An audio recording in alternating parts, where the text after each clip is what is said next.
चलिए बात करते हैं विश्लेषण में 22 के सेटबैक का, 24 के रोड मैप का, क्योंकि विधानसभा चुनाव की हार से सबक लेते हुए सपा ने हार से सबक लेते हुए हारे हुए विधायकों के साथ एक समीक्षा बैठक की। इसमें हार के कारण से लेकर हर बात पर 360 डिग्री चर्चा हुई।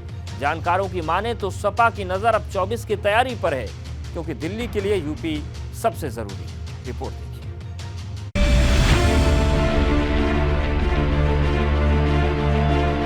22 की हार से सबक, 24 पर नजर।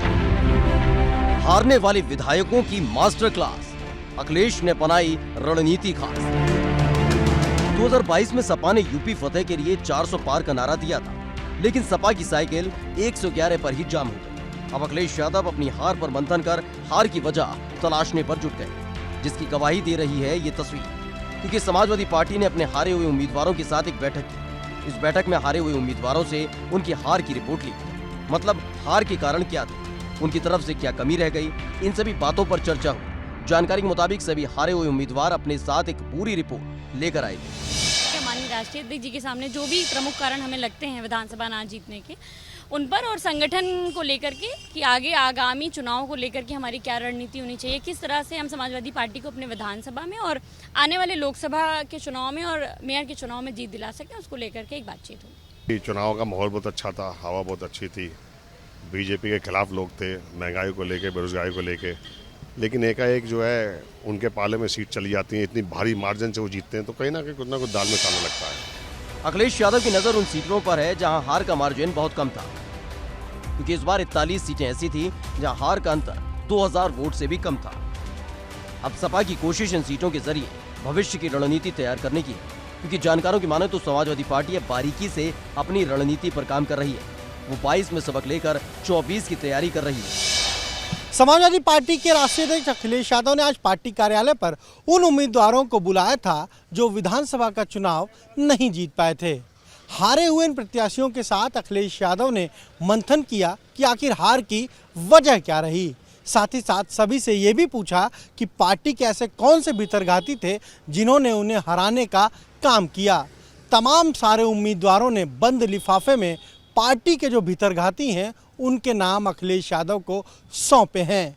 साथ ही साथ 2024 के लोकसभा चुनाव को लेकर भी अखिलेश यादव ने इन उम्मीदवारों के साथ मंथन किया और ये तय हुआ है कि कैसे जो हार का मार्जिन है उसे 2024 के लोकसभा चुनाव के दौरान भरा जाए। दरअसल सपा की नजर अब 2024 के लोकसभा चुनाव पर है, क्योंकि लोकसभा की 80 सीट दिल्ली की गद्दी का भविष्य तय करती रही है। या यूं कहें कि 2014 और 2019 में भाजपा ने जो जीत हासिल की उसमें यूपी की बड़ी भूमिका थी, जबकि दोनों ही चुनाव में सपा पस्त साबित हुई, जो 5 के आंकड़े से आगे ही नहीं बढ़ पाई। अब सपा की कोशिश 2024 के प्रदर्शन को दोहराने की है,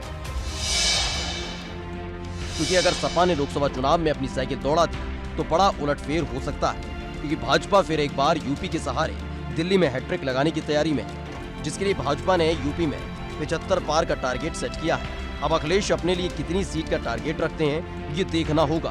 वैसे लोकसभा का लिटमस टेस्ट रामपुर और आजमगढ़ के उपचुनाव से होना है, क्योंकि जहां भाजपा इन दोनों किलों में सेंध लगाकर फूलपुर और गोरखपुर का बदला लेना चाहती है, तो सपा इन जिलों को जीतकर यूपी में अपनी धमक दिखाना चाहती है। Bureau report, ABP Ganga. तो हार पर मंथन हुआ, और ये मंथन इसलिए भी जरूरी था क्योंकि 41 सीटें ऐसी थी जहां पर हार का अंतर जो था वो 2000 वोटों से कम था। ऐसे में ये मंथन आगे अगर 2024 में काम कर जाए तो ये जरूरी है। चलिए आपको बताते हैं, क्योंकि बड़े बड़े चेहरों पर दाव अखिलेश यादव ने लगाया था, और देखिए 6 बड़े चेहरे आपके सामने हैं, लेकिन ये अपनी सीट नहीं बचा पाए। पहला बड़ा चेहरा स्वामी प्रसाद मौर्य, ऐसा लगा था अखिलेश यादव को कि वो तो जीतेंगे ही, और साथ ही जो उस वर्ग का वोट है वो बहुत ज्यादा समाजवादी पार्टी को शिफ्ट होगा, लेकिन फाजिल नगर में स्वामी प्रसाद मौर्य अपनी सीट नहीं बचा पाए। मंत्री थे और उसके बाद सपा में शामिल हो गए थे। धर्म सिंह सैनी मंत्री का पद छोड़कर भाजपा से तौबा किया था, नकुल से लड़े साइकिल पर, लेकिन हार गए। विनय शंकर तिवारी चिल्लू पार से लड़े थे, गोरखपुर की चिल्लू पार सीट है। हरिशंकर तिवारी के बेटे जो हाथा की बात होती है और जो मठ की लड़ाई की बात होती है, उसमें एक बड़ा किरदार रहे इनके पिता, बसपा से आए थे सपा में, लेकिन चुनाव हार गए। लग नहीं रहा था कि हारेंगे। असलम रायनी बगावत के सूत्रधार थे बसपा में, लेकिन हार गए श्रावस्ती से। अनुराग भदौरिया टीवी डिबेट्स में आप देखते हैं समाजवादी पार्टी का पक्ष रखते हैं, लेकिन वो चुनाव हार गए लखनऊ ईस्ट से। और आखिरी चेहरा है बांसडीह से राम गोविंद चौधरी, जो कि नेता प्रतिपक्ष थे, लेकिन नेता प्रतिपक्ष भी अपनी सीट नहीं बचा पाए, ये चुनाव हारे। और ऐसे में विश्लेषण किया गया कि आखिर ये हार क्यों हुई और 2024 में कैसे संभाल सकते हैं।